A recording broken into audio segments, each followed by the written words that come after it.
গরম গরম ভাতের সাথে এমন একটা রেসিপি হলে আর কি লাগে, অনেকগুলি ভাত খেয়ে ফেলা যায়। মোট কথা হাঁড়ির ভাত সব শেষ হয়ে যাবে আসলে এরকম মজাদার একটা রেসিপি হলে। আসসালামু আলাইকুম, হ্যালো গাইস, আমি আপনাদের মাঝে আজকে নতুন একটা রেসিপি নিয়ে আসছি। সেটা হচ্ছে এটাকে হলেয়া মাছ বলে, আপনারা কি মাছ বলেন সেটা জানি না। হলেয়া মাছটাকে আমি ছোট ছোট টুকরো করে নিয়েছি। তারপরে এখানে আমি আলু নিয়েছি টমেটো, এখানে কাঁঠালের বিচি, এই সবগুলি উপকরণ দিয়ে আমি আজকে একটা নতুন রেসিপি তৈরি করব। সে পর্যন্ত আপনারা দেখতে থাকুন। তো প্রথমে আমি আলুটাকে ঢেলে দিচ্ছি এটার মধ্যে, তারপরে দিয়ে দিচ্ছি কাঁঠালের বিচি,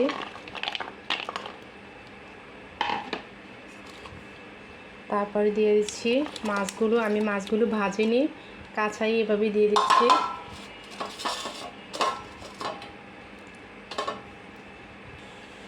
আমি দিয়ে দিচ্ছি টমেটো, ছোট ছোট টুকরো করে রেখেছিলাম যেগুলো। তারপরে হচ্ছে এখানে পেঁয়াজ কুচি করে রেখেছিলাম আগে থেকেই, কাঁচামরিচ, এগুলো দিয়ে দিচ্ছি।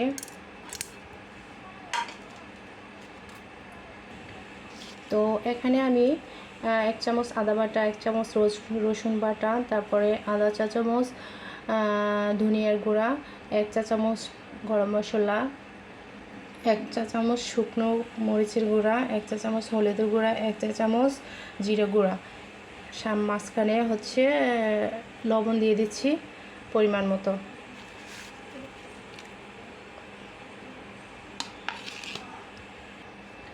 তো এখানে আমি সরিষার তেল ব্যবহার করতেছি, আপনারা চাইলে সয়াবিন তেলও ব্যবহার করতে পারেন। এই যে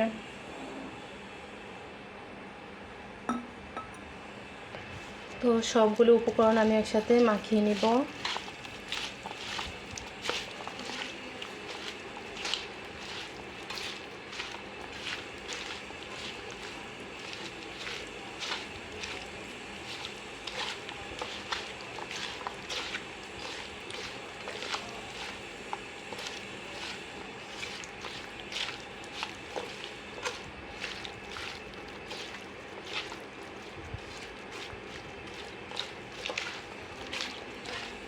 আমার মাখানো শেষ, এখন আমি এগুলিকে চুলায় বসিয়ে দেব।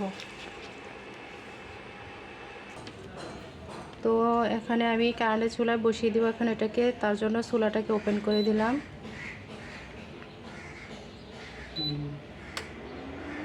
হিট হলে এটা বসিয়ে দেব। তো চুলাটা হিট হয়ে গেছে দেখতে পাচ্ছেন। এখন আমি কড়াইটাকে বসিয়ে দিলাম, ব্যাস। এখন আমি এটাকে ঢাকনা দিয়ে দেব।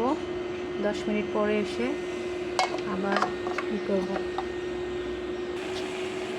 তো 10 মিনিট পরে আমি আবার ফিরে আসলাম। দেখুন এমনটা হয়েছে, দোকানটাই হয়ে গেছে প্রায়। তো এখানে আমি পানি অ্যাড করে দিলাম, পানিটা আগে থেকে ফুটিয়ে দিয়েছি।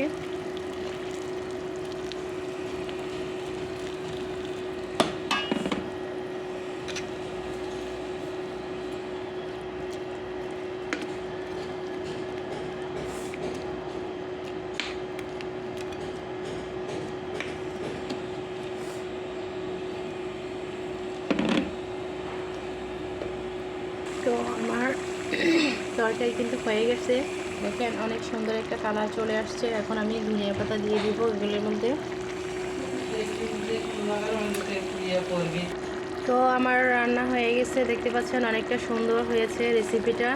এভাবে আপনারা বাসায় বানিয়ে দেখতে পারেন, আসলে অনেক মজাদার একটা রেসিপি হয়েছে। ওকে, আর আমার এই রেসিপিটা কেমন হয়েছে সবাই আমাকে কমেন্ট করে জানাবেন, আর আমার চ্যানেলটাকে লাইক কমেন্ট ও সাবস্ক্রাইব করে দিবেন। ওকে, আল্লাহ হাফিজ।